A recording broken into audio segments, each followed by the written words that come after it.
If you want to make any progress whatsoever in the gym, the one thing that makes the biggest difference is a plan. Let's look at something that isn't fitness for an example, and imagine you're trying to time yourself driving around a track. Each time the track changes, so there's nothing to compare your previous data against, or you're not timing the laps, so you've got no idea if you're improving or not. That's what it's like to not have a plan or always change your workouts. Not everyone has a PT at their disposal to just build them one. But after building hundreds of programs for hundreds of different people, here's the considerations I make to my clients' programs before I build them that you can implement into your own. It's going to keep you consistent, tracking your weights, tracking your reps, while not getting bored and stagnated, and keeping your plan interesting. Now, this is a software I use with all my clients to put their programs on, but this could equally be done on a Excel spreadsheet, Canva layout, piece of paper, the old-fashioned way. Doesn't really make a difference. These considerations are going to be the exact same across the board. First consideration is how long you want the program to be. Now, me personally, I always like to make mine and my clients 12 weeks. I think this just stops you getting bored, keeps it interesting. It means you're still following it for long enough to make progress, but not getting stagnated at the same time. A month isn't enough. 6 months is just a bit boring. 12 weeks, sweet spot. The second consideration is how many days you want on your plan. Now,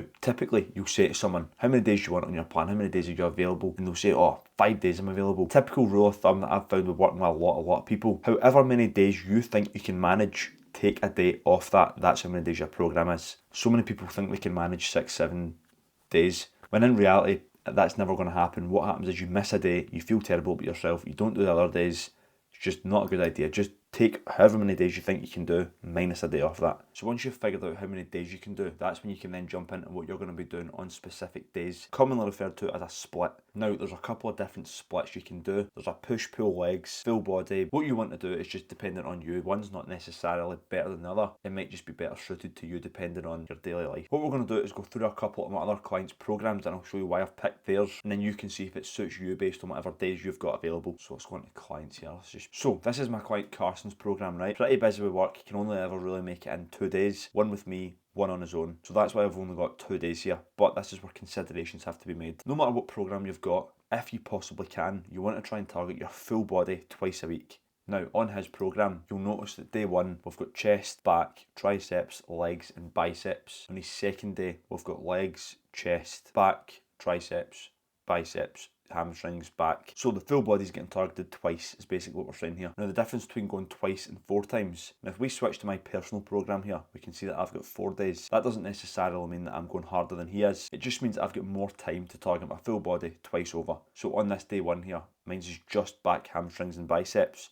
No chest, no shoulders, nothing. But on day 2, I've obviously got chest, triceps, and legs. So based on how much time you've got to target your full body, it's going to determine how many days you can target it over, basically, and how frequently some exercises are going to need to pop up in your program. Now, if we go into someone like my client Arlene, she's got 3 days. Hers is going to be pretty similar. It's just going to target her full body over the course of 3 days, but the way we can structure it's a little bit different. So you're maybe not doing as much per day, or you can target more specific areas over the course of 3 days. Things are going to change based on how much time you've got, basically. Third consideration you want to make is what areas do you want to focus on the most. For example, if you want to bring up your glutes and biceps, there's no point in having a program that primarily focuses on your shoulders and chest, because you want to bring up the booty and biceps. So the way you build your program is going to largely figure out that. Now, the way to do this is pretty simple. It's all about the time and frequency that you train those 2 muscle groups apart, and that also goes for exercises you want to improve too, not just muscle groups. So if we take my client Lindsay for example, one of her goals was to try and get a full press up. So you can see on day 1 we're doing chest press, which is going to work the chest and also help improve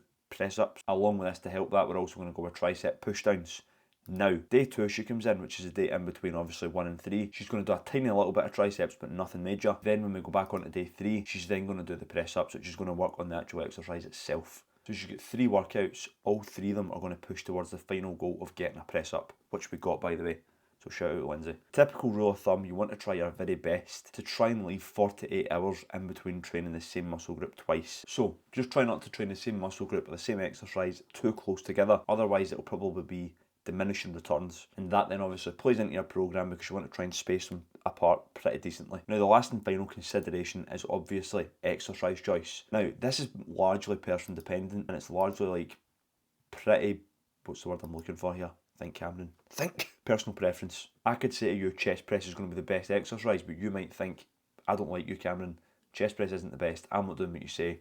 Calm down, it's just a video. Jesus, Johnny, man. Getting uptight. I'm giving out free advice here. Anyway, where were we? Now, this is the way I like to structure it. Take this as a grain of salt. Day 1, for example, I'm doing pull-ups for the lats, right in here. Then 2 days later, we're also doing lat pull down. Now, that's just personal preference for me. I enjoy both exercises. Just try and do like a full body of a bunch of different exercises so that I'm always doing something different and not getting bored. You don't have to do that. If we go into this, for example, right, this is my client Carsten once again, 2 day split. For his legs on Monday, he's doing leg extensions. I just say Monday, day one. His second workout, he's doing plate loaded leg press. 2 different exercises. You could just do leg extension twice, nothing to stop that, or you could split them up like I've done. This day one here, if this was a full body workout, you could do the exact same workout twice over. Doesn't make any difference. Just pick exercises that you enjoy, you know you'll stick to, don't give you any pain, you can do them, progress them, and you've got the equipment in your gym obviously. So depending on who the client is, they might not have certain machinery, they might not have certain stuff, so I program them accordingly. So when you're making your program, those are some considerations to take into play. How many days you want to do, a certain goal in mind, time wise, exercise wise, muscle wise, how long you want to do the program for, how many days you want. But those are all some considerations that I use with my clients to make sure they're not getting bored, doing the same thing again and progressing to the maximum potential. If you want one put together like this, it'll be the first link in the description. Alternatively, if you want more free help, more free advice, there'll also be a link for that as well. Most of it's personal preference, but there is some tips you want to go over in your head to just make sure everything's perfect. Nothing will beat solid training intensity, good high protein diet, and a bad program done at the maximum intensity is going to be better than a good one that you never do.